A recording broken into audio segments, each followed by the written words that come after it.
Men orzu qilgan hayot boshqacha edi, boshqacha edi. Unda sen bor, men baxtiyor, orzularim emasdi yolg'on. Men orzu qilgan hayot boshqacha edi, boshqacha edi. Unda sen bor, men baxtiyor, orzularim emasdi yolg'on. Sen ko'mardim o'sha boyliklarga, foni dunyoning soyliklariga. Taqdir bo'ldi, yurak ko'ndi, sen bilan orzularim boshqacha edi. Yuzingdan taraladi jannat ifori, ishqingda men Majnun, sen Layli timsoli.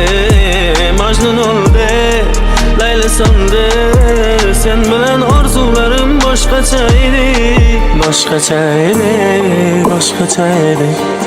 Sen bilan orzularim boshqacha edi. Yurak vayron bo'ldi tamom, sen bilan orzularim boshqacha edi.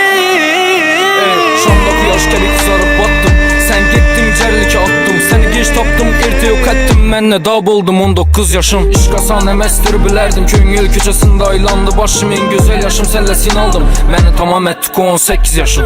Satılar zan mende yetmedi ham yon bo'lsalar edim, ishonaver hattoki bozarimni o'taya qaradim. Ko'ngillar zan, keyingi gaplarim ko'ngillarni aytmasin sirdosh. Seni sevgim gömdim, uni joylarim ozar. Sana yomon gaplamayman, sevim mening nachor. Iltimos o'yinchi gapma, menda yo'q hali sirdosh. Topilmasangizga mos kellang o'rta erdosh. Qarasan siz uxlayman dardlarim bilan, kuning rohatlik farishtang bilan. Yodimda quchgan guning xilam, meni ku yodimda birga sevgili olam. Tushasan xayolot, xayollar botqan, seni yuraging yasadi qapqon. Yetib berketaman seni hayotlardan, rasming uchiraman o'sha tuyg'ulardan. Ketaman olisga, manzilim mozor.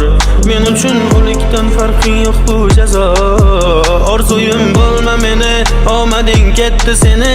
Sen bilan orzularim boshqacha edi, boshqacha edi.